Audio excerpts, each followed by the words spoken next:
Welcome, students. In our continuing discussion from your textbook, Indian Economic Development, the unit is Current Challenges Facing the Indian Economy. This is the third topic, Rural Development. The first topic, of course, poverty. The second topic, Human Capital Development. Those first two we have done in earlier sessions.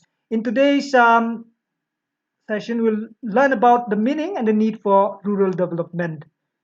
Why do we need rural development? We need to look at these important fact check that we find in rural India.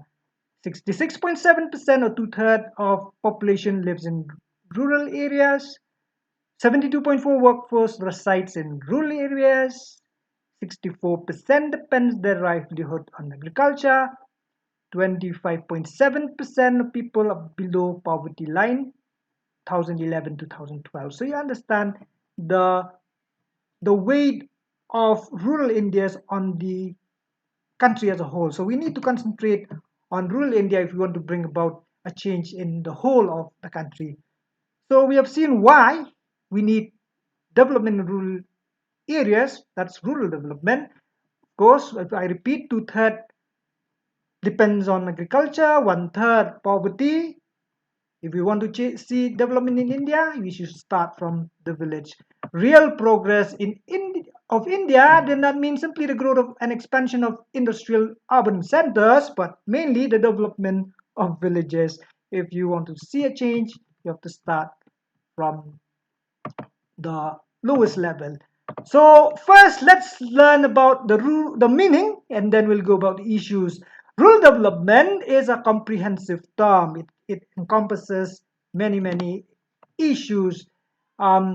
It essentially focuses on action for development of areas that are lagging behind in the overall development of the village economy. Of course, we all are from rural areas. We experience the problem hands-on, so we know we are lagging behind in many fronts. So we need to bring about a change, and that's about rural development. So what are the areas that we need fresh initiative for development of rural India?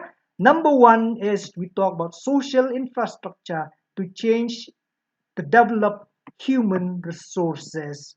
And to develop the human resources, we have learned there are factors that we need to um, look at. Number one is on education. Number two is on health. So we need to increase literacy rate, especially women literacy.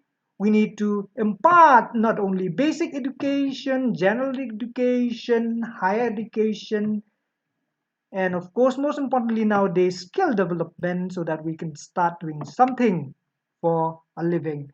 And secondly, health, which includes both sanitation and public health. And I may add, we also need to see provision of clean drinking water. So that's the area we need to look at if we want to develop human first, to become human capital, to be productive. We have talked about that in earlier sessions. And secondly, when we talk about activity, we need to concentrate on agriculture because that's where majority of people are dependent on. And to talk about agriculture, we have to look at land reforms. And we understand by land reform, this is what we have done in agriculture.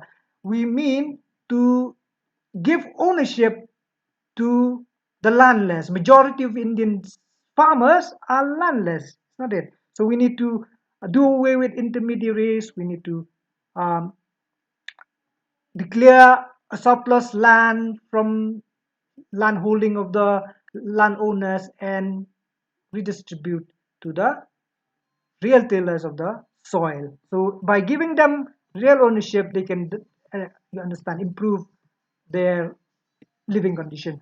Number three is to look at the productive resources in each locality. Each locality, each village in India is distinct from the others. It's not it. We do have resources in villages. We have land resources. We can make use of that. We have bamboo resources in some areas.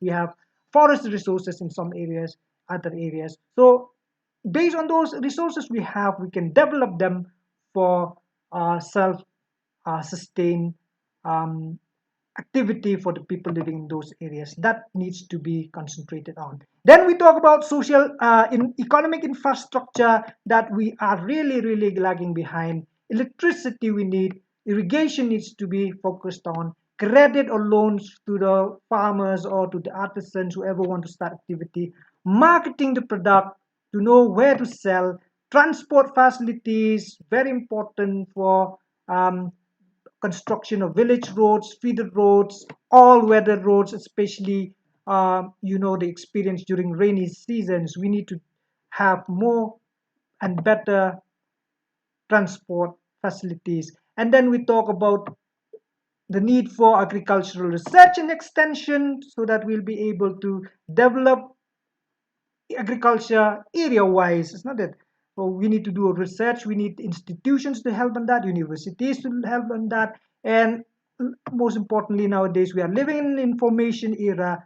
We need information dissemination. If you talk about farmers, so they know where to get the inputs from, where to sell, what's the supply like, where's the market, and all those.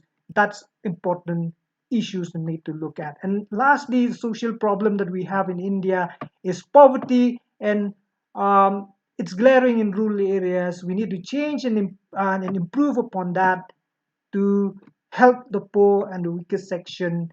And by to do that, the focus is on access to productive employment. If they can have employment, you understand they can be free from poverty. So that's what we want to see. It's not that these issues are there, we need to change. And so what we need the most is to provide the rural people with the various means so that they can enhance the productivity, and also giving them opportunities to do new kind of things that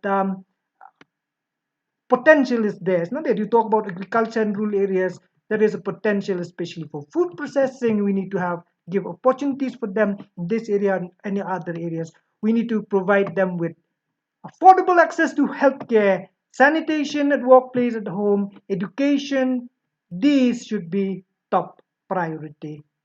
So those are the things that we learn. It's not that we are living in rural areas. Rural areas are, so to say, neglected the most. So we need to see a change.